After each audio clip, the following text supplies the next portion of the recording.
So this one is just like basically just like another kind of random chat, not like super random, but I got to video chat with my niece just a few minutes ago actually, so I figured while it's still fresh on my brain, I'll go ahead and express my feelings. Not that it's anything bad, but you know, I was excited, so I figured I'd share that. And she's only one, so she can't really like full conversation with you yet, but she can kind of mumble some stuff too. She knows some words. She don't know big words or anything like that, but she knows like daddy and nana and stuff like that. She tried to say Aunt Ariel too, but it didn't quite come out as that. It was cute though, because she tried, but it didn't quite come out that way. Before it was born by her. Before it was made by him. And for a lot of you that don't know, my niece lives about over 130 miles away. And especially with Corona going around and stuff like that, I definitely can't see her right now. So my best way that I have figured for my niece to actually be able to know me, kind of, is through the internet on Messenger, actually. Because not that, like, my mom wouldn't tell her about me or something like that. It's just she actually gets to see my face and memorize my face through the phone rather than not being able to see my face and hearing about me. So that's the best way of communication with her right now. She does try to communicate with me like she did a few minutes ago. She tried to say some words with me until she got mad at me because she got sleepy. But, oh yeah, she is so mean too. But it's kind of cute. It's kind of cute. She's got 6 little teeth right now. I think my mom said she's got like 2 more coming in too. She's also how I used to be, like, I used to try to love up on my mom and stuff like that. And I would pretend like I'm going to kiss her arm and then I bite her arm. I don't know why, just what I did, I guess. But I did that for quite a while, actually. But now my niece does that too. Once again, that's kind of cute, but those little suckers are teeth, though. They still hurt. But she's adorable, though. She got upset because she didn't really want to go to sleep. But it's time for her to go to sleep now. It's like going on 9 o'clock, so it's bedtime for her. And she didn't like it. She got excited when she got on the phone with me because she was laying down beside my mom with a bottle in her mouth, and then she finally had started looking at the camera and saw me and started talking to me, and then I started talking to her. And then she finally started to get up and move around and stuff like that. But then she got angry because she didn't want to go to sleep, and my mom put her in the cradle, and she didn't like that at all.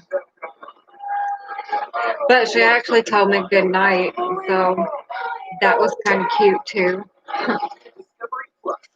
It almost made me tear up a little bit. I don't know why, but it did.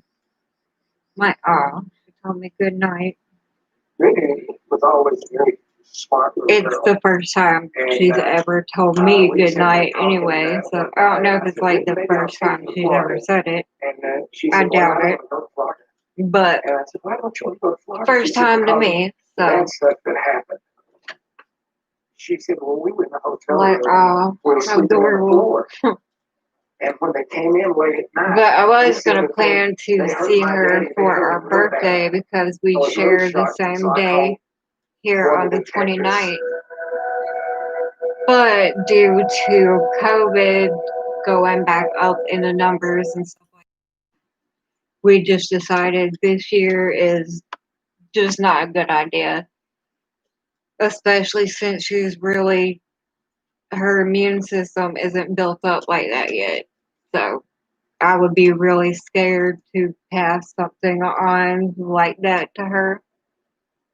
I mean, I haven't read up on how it actually affects babies or anything, but I don't see why it would affect anybody any differently. Okay. And I don't own any rights to this music being played in the background, you guys, nor any movies in the background. I'm not trying to sell any content or anything. It's just simply playing in the background because we're listening to it. Mainly my old man because he's beside me working.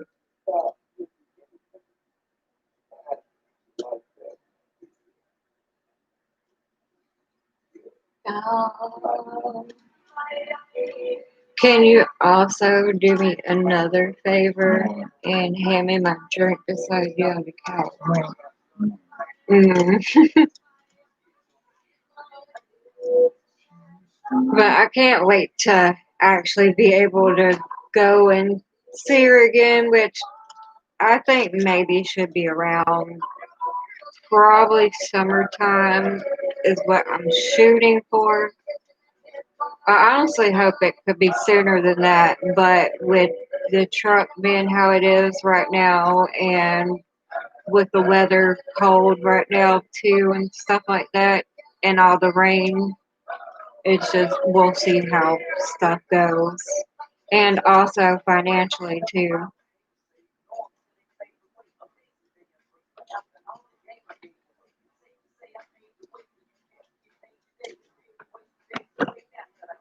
I did get to go and see her last year and went swimming with her out the bluff, which is a river in Thomaston, Georgia. But we went and took her there. It was pretty fun. It was like I think it was like her second time swimming, I believe. The first time she didn't enjoy it too much because it was a little bit too cold. The second time she enjoyed it a little bit more, but the current was a little bit strong too. So that was a little bit hectic. Plus, we had all four of the dogs with us too. So it still wasn't a bad visit. We still got to visit and everything. She twirled her finger up in my hair, which is another one of her favorite things to do. I don't know why. She don't like try to rip your hair out or anything. She'll just twirl it up in your hair and then she'll just like leave it dangling there. It's a comfort thing for her, I guess. But I used to do the same thing with my mom, so I think it is just like a comfort thing or something.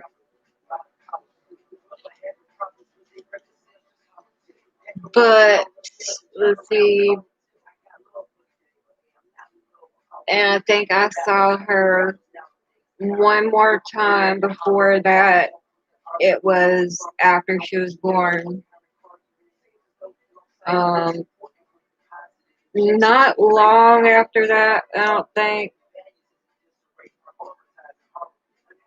but I'm not quite sure. I think it was like one more time before that.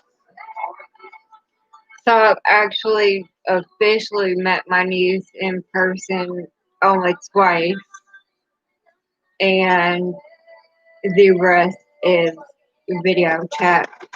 But it actually makes her more comfortable that way. I don't know why. I guess it's just because she's more used to seeing me on the screen on the phone rather than seeing me in person. Because not that she don't freak out when I show up in person. She kind of looks at me and like, what are you doing here? You know, aren't you supposed to be on the phone? I don't know. It's a different kind of vibe from her at that time. Um, Not that she doesn't seem less excited or anything, but she does seem a little bit more excited to interact with me on the phone. And that's because that's how we have communicated basically since she's been born, kind of. Because, yeah, I know that a lot of y'all say, well, she don't know how to talk until recently. Yeah, I know, but this comes down to, once again, not a her thing, but a for me thing. Because she would, like, kind of interact with stuff, I guess, but she wouldn't, like, talk to you. She would kind of, like, mumble, baby mumbles, but no different than baby talk. Her brain's recording. She's imprinting. Yeah. Right now, her brain is actually recording and, actually keeping track of this stuff and memorizing things and Your face on the phone. and my face on the phone, which is, I'm sure, when she gets a little bit older, she'll get past that and be like, oh, I know who you are. But for right now, she still technically doesn't know who I am off the camera. I mean, she kind of does a little bit. She knows. She knows my face. I work hard every motherfucking day too. She knows my face, but she doesn't quite like it because it's not our normal. It's my day. Mm. No matter what they say.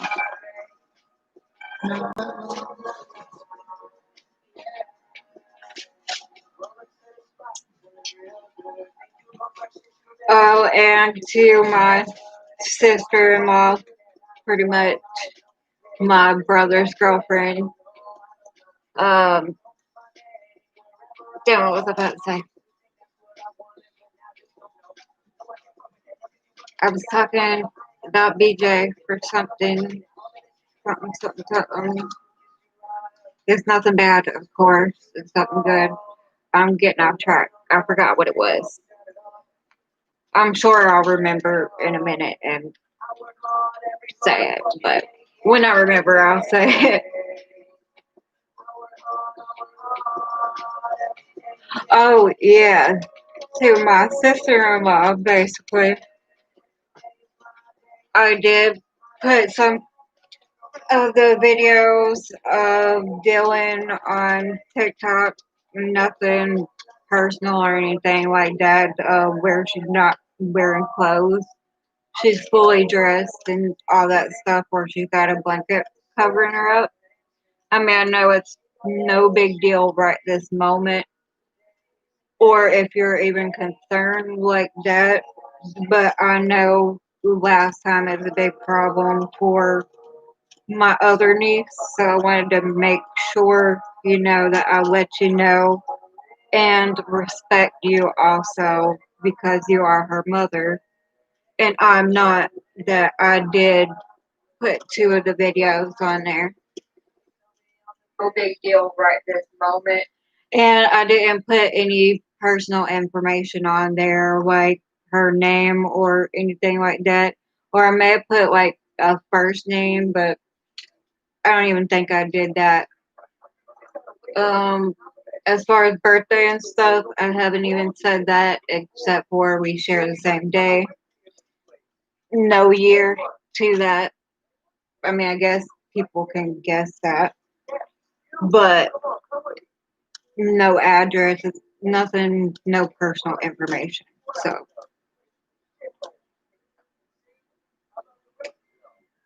and so everybody knows she doesn't necessarily, she's not one of those baby mamas that is like, oh, you can't share photos of my kids and stuff like that. But to me, I just feel like it's respectful to let her know because still, I am only aunt. She is mother.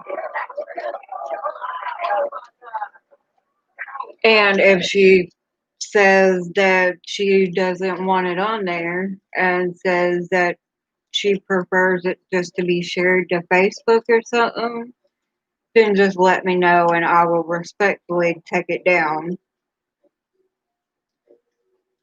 Because James's last baby mama had a really big issue with that, which I kind of understand that there are creepers out there and they're little girls.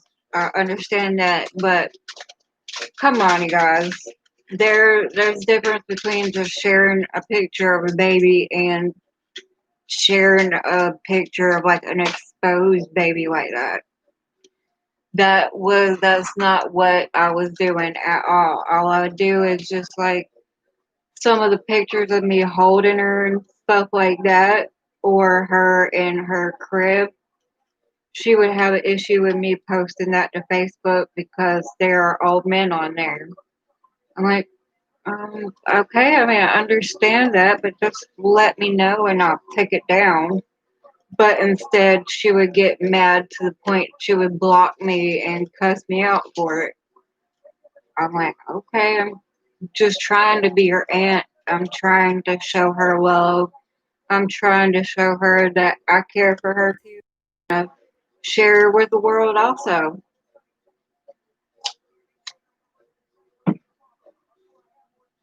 Believe me, I'm not trying to take place of nobody's mother at all, but I would like to have something to do with my nieces and nephews in the future, maybe,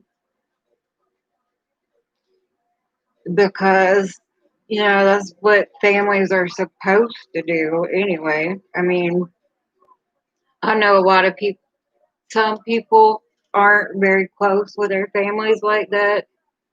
Not that there's anything wrong with that, but I've always been in one of those families that's always been close together, always. Besides my parents, but on both of my family side, it was pretty all right until teenage years and adult years, and then it kind of blew up in my face. That's only because I understand now. And it was always my father pointing fingers at my mother is why she never had me. But reality is his ex-girlfriend wanted a daughter and was one of those women that are unable to have children. And they told my mother that my grandmother died, which she did not. So my mother let them come and get me for her funeral. And even took me out of state and lived with my dad ever since. And I've gotten to a point where my dad had custody and my mom had to pay child support. And she was in jail for child support and stuff like that. My dad was always back and forth in jail for driving with no license. I'm not on here to try to, you know, talk crap about my parents either, just so we're clear. But this is part of my therapy to where I can talk about this stuff, and it's also a part of my life. And I mean, you were doing it before they told you to start doing it, but now you can officially tell her. right, Now I've like actually officially been told it's kind of necessary. Not So, necessary, but well, not like necessary, but it kind of is for me, at least right now at this point in my healing process. It is. But my parents didn't even really. They weren't able to get divorced until I think it was 2000. I think I want to say it was 2010, 2011, and they were separated since I was like 2. I'm gonna leave y'all to do the math.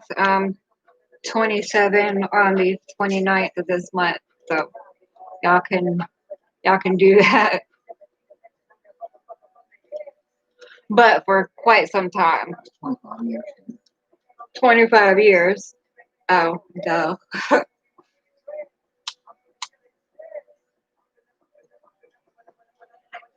And my father was, my mom wanted the divorce. She would ask for it, she begged for it and everything.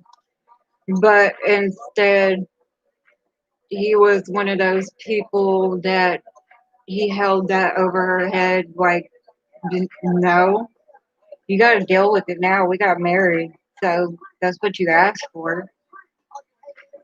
Which is kind of how he did me when my stepfather tried to adopt me. And because I respectfully asked him, I'm like, well, hey, if you're not going to be a part of my life, can at least my stepdad adopt me because he wants to? We're going to get the papers tomorrow, actually, if you say yes, but we need your approval too. But he was like, no, no, you're my daughter. You gotta deal with my last name too. You're my blood. And ever since then, since about 2000, no, no, when I turned 18, it was out of hands where, can't really adopt me unless if I go and pay for his last name like that.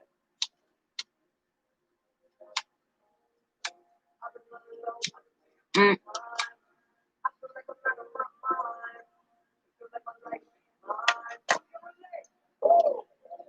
But I mean, I understand it's just a piece of paper and all. It's pretty much the same thing. We'd still be paying for a last name, but it to me it was different. I'd actually be adopted from him. But I kind of felt like he took that away from me because ever since then he's had no dealing with me and called me nasty things for no reason. And they don't want to deal with me, and I'm not his child. So I don't understand his logic of why he wouldn't let someone else adopt me. I mean, I guess so, to make himself look good, but Because it's cheap. I don't want to talk. Not discriminate. yeah, that's true. And once again, you guys, I'm not trying to talk crap about them. It's just part of my life. It just so happens that some of it is crap. I mean, I even still tried to reach out to him. I mean, I still kind of do, really. I mean, I try to reach out to him without reaching out to him, I guess, because if not, I wouldn't still be talking about him. Because even though he still looks at my stuff, doesn't necessarily mean that he actually cares. Probably just means it's just being nosy to be nosy to give him something to talk about. But I don't know that. However, it's still to that point he hurt my feelings, and as my love has said before also, I have forgiven him, and that means I have forgotten him, kind of. Not like forgotten him, but to an extent I have forgotten him.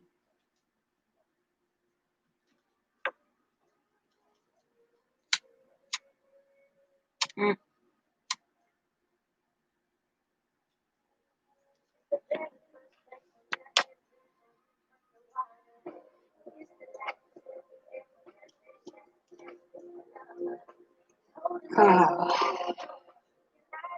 He's gonna talk with you. Yeah, I'm going to. I was going to mention something else, but I lost it for a second, so I was trying to think about it. Thanks, Sophia. You already said that. Yeah, I did say thanks to Sophia. I have been feeling much better right now. Um, I mean, I'm still kind of hot, coolish, kind of, but it wasn't like earlier where I got the chills in my arms and my hairs. It was kind of crazy earlier. And like I said earlier, there's literally almost no color to my eyeballs. I mean, besides the white part of my eyes, once again, of course. But it was, that's usually how I can tell the difference between my epileptic episodes and my non epileptic episodes. Because not that my non epileptic episodes don't really affect me or affect my body in any way, it affects my body in a different way.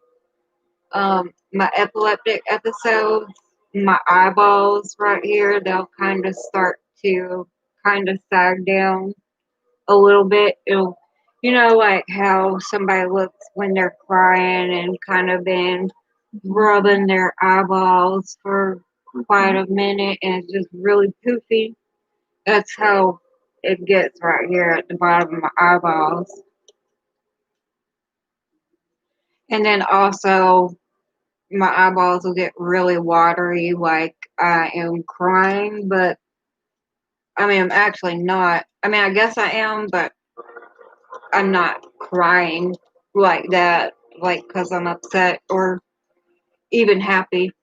It's just a reaction that my body has now started for some reason, which is kind of different, which is why I thought it was a bad idea for my neurologist to just stop seeing me like that, especially since he's my new neurologist. I feel like we should at least see each other a couple more times.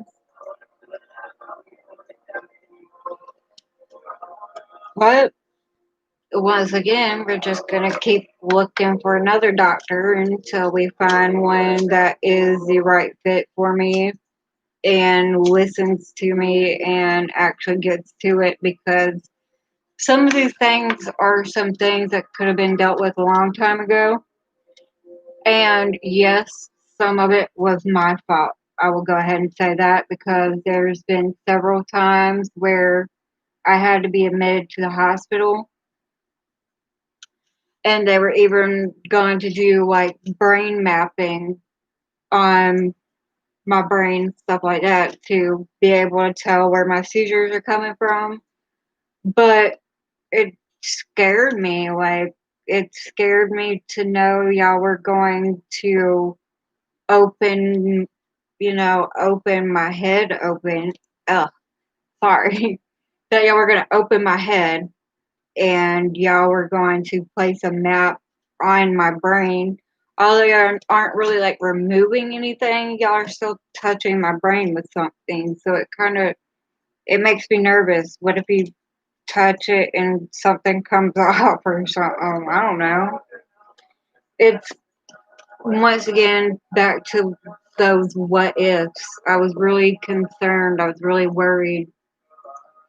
So I told them no, and I signed one of those AMAs. For those of you that don't know what that means, it means against medical advice, and signed myself out of the hospital.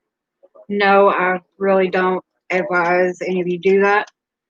But I just felt like a lot of them were treating me like crap at the time, and a lot of it was due to me.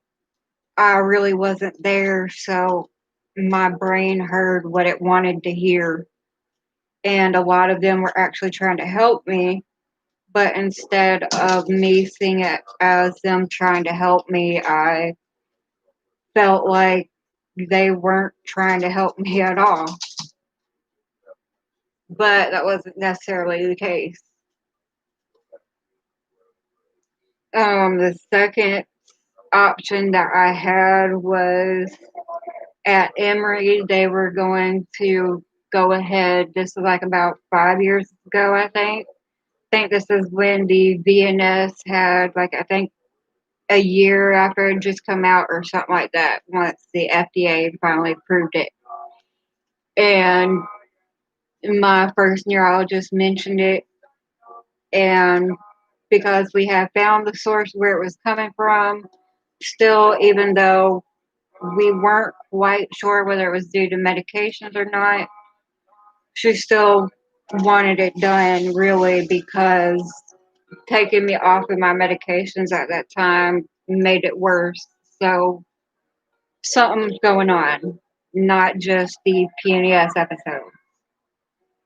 And so, yeah, once again, that kind of scared me because for those that don't know what the VNS is, it is a vagal nerve stimulator. It's a basically it's like a coil that goes around the vagus nerve that's right here, that goes from right here inside your neck from your ear down to kind of your collarbone right here. And it's usually done on the right side over here. And there's like a coil that wraps around, and then they sew it back up. But they usually do it in a crease where you can't really see the scar that much. And then there are, it goes down under the collarbone right here. And there's like a battery pack that's right here in the chest muscle, which is, I think it said they have the option where you can put it up under the muscle or you can do it like up under the skin. But when you do it up under the skin, it's more noticeable or something. When you do it in the muscle, it's less noticeable because, it's in the muscle. And I heard for some people, like, it would mess with your vocal cords and stuff like that. And I even watched some videos on how it was. And some people's voices were so bad, like, they actually lost their voice for a few minutes. And then yeah, they're back to good, but then they're coughing and have shortness of breath as a side effect because of they can feel the stimulation depending on how high it's set. So that scared me at first too. And I'm like, no, I don't know if I'm comfortable with you doing surgery on me and sticking stuff in my body like that. Especially when it's, I gotta go through metal detectors and stuff like that, and it's gonna affect stuff like that too. So I don't know how I feel about that, as well as the losing my voice. Not like I talk a lot anyway, but I do like being able to talk when I feel like talking. And I definitely do not like shortness of breath either, which is I do have on occasion already. So, eh, every 5 minutes, I don't know. Mm. So once again, I kind of scared myself with that too, and I told them no. Signed another AMA. Alright, I'm going home. That one necessarily wasn't because they were treating me bad. It was just that was my only option at the time, and I didn't like it. So I said no. They're like, okay, and sent me on my way. If I need anything else, go back and they'll try to do what they can. And then my last option while I was down there was the DBS, which is the deep brain stimulation. And basically, it's kind of the same thing as Venus, almost, except it doesn't wrap around your nerve right here. Basically, they cut a part of your skull out right here, and there is two electrodes that go in your brain, and the battery pack goes right here in that spot where they cut out in her skull. And then they put some screws in there to hold it in place, and they sew it back up. And for that one, really scared me because I heard that you have to be awake for that one. And I watched a YouTube video to see how they do it, and I scared myself so much. I'm like, why did I do that to myself? Because it's like, it looked like a saw thing. It's like this big old metal frame that goes around your head, and it kind of got like screws to hold your head in place where you don't move it. And then you also, I mean, you got the robot back here to where they can pinpoint the accuracy. But, you know, I mean, I guess you kind of have some kind of anesthesia, but you got to be able to be awake to tell them like how you're feeling, or if it's like a tremor, if they touch that part, how much does that tremor stop? It could be like this bad of a tremor and it does it all the time. And then they finally touch that one area of the brain and it starts just twitching like that. And then, they do it just a little bit deeper, and then it's finally, we're able to control it. And not always where you can like stop it all the time, but where it's more controllable.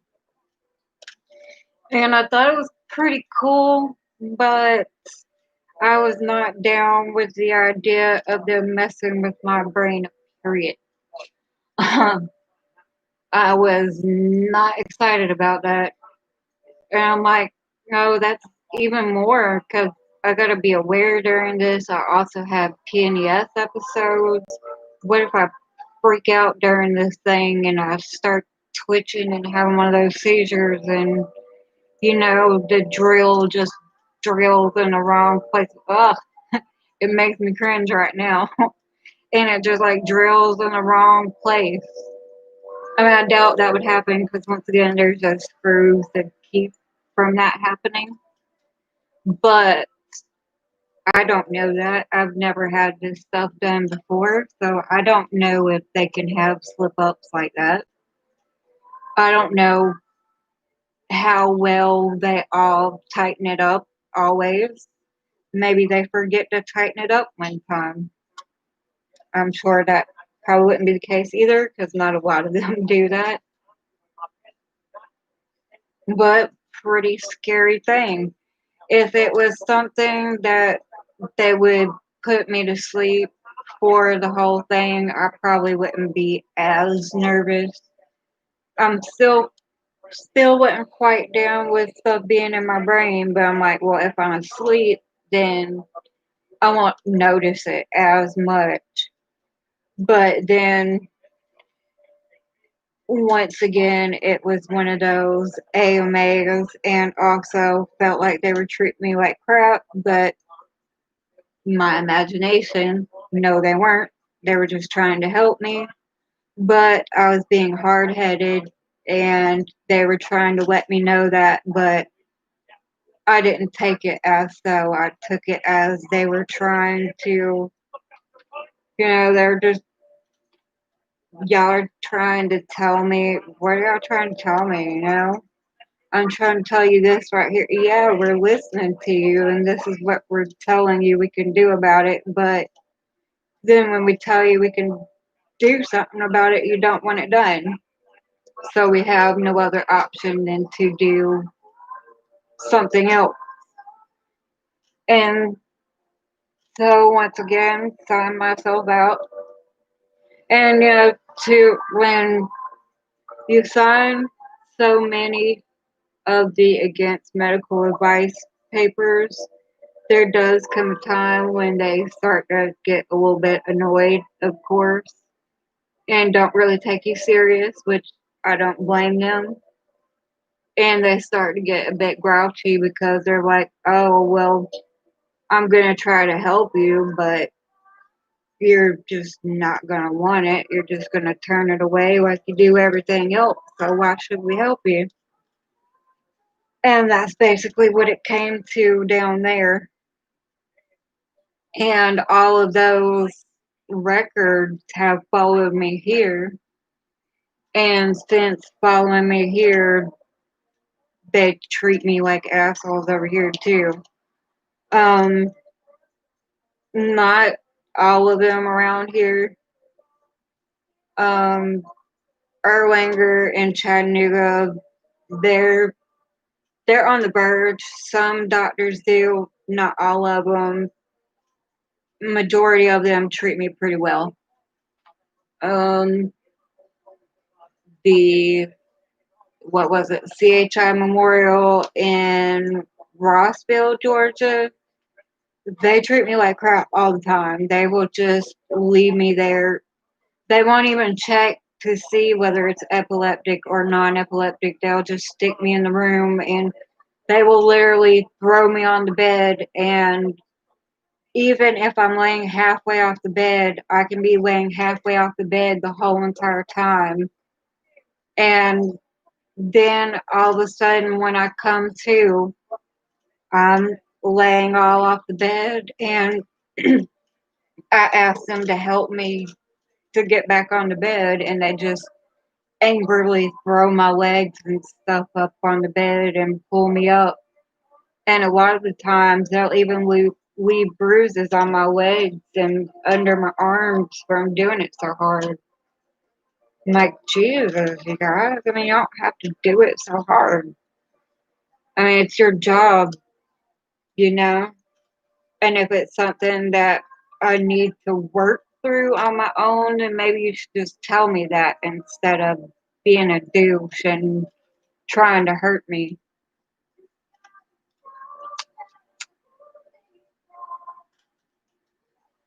Because doctors are supposed to be the ones that we go to help us when we need help. And when I go to them, believe me, it's not because I want to go to them at all. We do not see eye to eye. Zero. But, you know what I'm saying? There's times we have to go and I cannot help it. It's not my fault. I don't go to y'all for anything else. The epilepsy medications that y'all give me do not make me feel good. So I do not want to go there to get your epilepsy meds at all. All they do is they make my body itch and then they make me really, really tired and make me go to sleep and then they make me cranky. So not a happy med at all. It is a cranky med. Cause it'll be like some generic version of Kepper or something, which is usually fine for me. It only causes a little bit of hives. As to like the big doses of Kepper makes me a zombie. It's bad.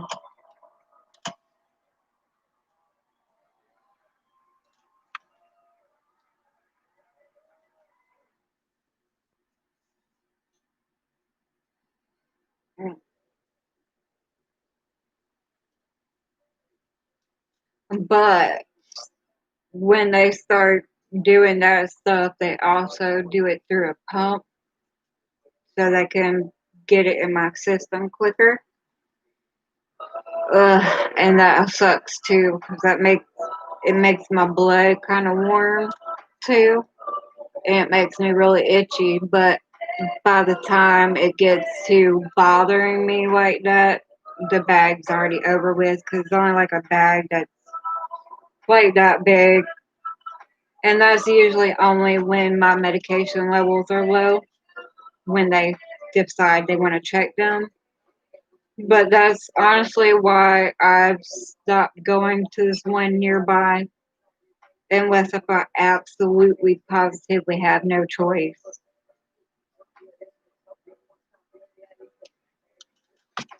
Like, if I absolutely have no choice, fine, sure, we'll go there. But other than that, if I'm kind of sort of aware, but I'm going in and out, we're not going there. I don't want, because they're not going to do anything. They will let me suffer for real.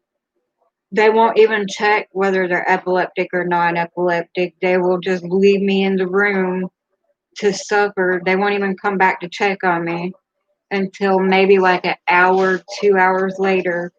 And then they'll come back with my paperwork. And I will be sleeping from getting done with my episode. And they're telling me, go ahead and get out. Just like that, actually. And okay. And send me on my way. And then usually by that time, I have to go to the other hospital 20 minutes away, usually the next day, for the same reason, just for them to tell me that yes, it was this problem that was going on. You're right, it was something happening. It may have even just been me being dehydrated or something like that, but even as something as simple as that can affect my seizures for me, even my PNES episodes. So, not that my PNES episodes aren't serious, they're just not as serious as my epileptic episodes because those are the ones that can cause damage to the brain and stuff like that. Um, the PNES episodes are more of kind of something that you can control maybe once you learn how. It's taken me quite a long time and I'm still trying to learn how to really. But I've learned through deep breathing exercises that they help me sometimes, not always, but sometimes they'll help to calm my brain. But it's usually whenever I've just had an epileptic episode and then it changes over to the PNES episodes where my brain gets stuck and it's just my wheels stop turning. I mean, I can kind of hear what's going on a little bit. Kind of hear it's like, you know, what it sounds like in a tunnel and stuff. It's kind of what it sounds like. And then kind of can see maybe if my eyes are open ish, but I'm just not focused. I'm here, but I'm not here. It's kind of like I'm in a dream state, pretty much, which is kind of exactly what it is, really. If I come to think about it, there's an easier way to describe it, that's the easiest way I can describe it.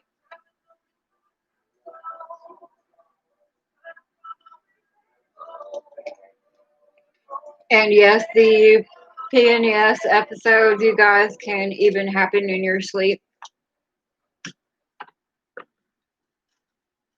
And that's actually what surprised my last neurologist was I was having sleep seizures in my sleep and he couldn't figure that out. And then when we did the hospital stay a few months ago, I think y'all may remember that. I don't know if I shared that on here or not. Uh, no, I don't think I started this until like after that, but it probably would have been good too. However, we did it on the camera and like during the second stage of my sleep cycle going into my third stage is where they had caught some activity and it was like in the left somewhere in the left side of my brain. I think it was like by my ear, something. But it was still non-epileptic. So I don't exactly know what that means that they caught something, but it's not epileptic. It doesn't make sense to me. But maybe he can just not confirm. Oh, well, it'll just be something that we can just start discussing or something. That's why I want to find another doctor besides he's cutting me off soon. Is we gotta have better communication. I need me a female neurologist. Cause not that there's nothing wrong with female doctors and stuff like that. I appreciate y'all too. Thank you for doing what y'all do and taking care of us as well. It's just a lot of y'all care less about people's feelings when y'all are in there, and y'all are also a little bit hard of hearing our conversations too, and you kind of just hear what you want to hear. I mean, you hear some of what I say, but not really. But like I told him that I don't know what happens during my seizures at all. A majority of the time, not even during my PNS episodes. I mean, there's sometimes I do, but sometimes I don't. And he's like, well, write a journal and keep it written down. What? I mean, what did I just tell you though? I don't remember at all. I mean, sure, there's sometimes maybe I do, but not really. My old man can tell them just as much as I can, but now since COVID done messed that up, I'm the only one that's allowed to go in there, which can be very dangerous to me because not only do I have PNES, I also have epileptic episodes, which means I can fall at any point, and even with my PNES episodes, I can fall at any point. And if I fall on that hard concrete hospital floor and I smack my face and bust my face wide open, it would totally be their fault. Because I did mention to them more than once that even my disability people had mentioned I am not supposed to be left alone, period. I'm not supposed to be alone. I'm not supposed to be at home alone. I do sometimes just because I want that independence, but I'm not supposed to. Not left home alone ever. Well, right, I'm not like left home ever, You bathe unless when if I'm I home. choose to, which is hardly ever. But Or when I go to get coffee.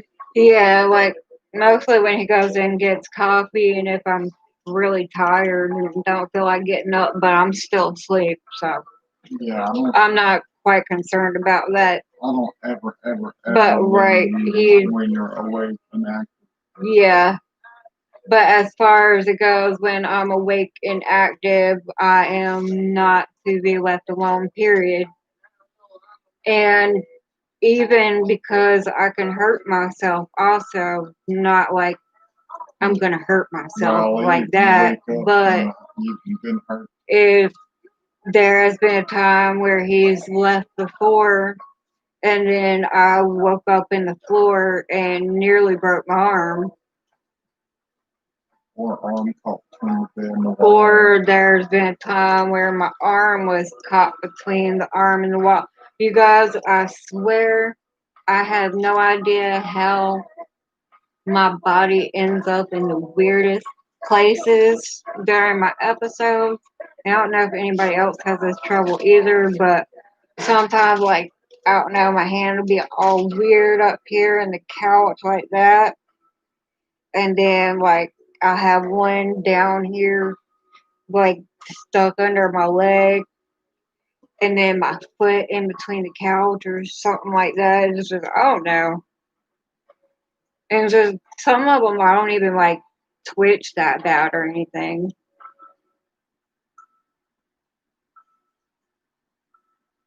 I mean, there is a lot of twitching, but for the most part, lately, it's just gotten to the point of teary-eyed and just getting hot and Your cold. meds have been helping.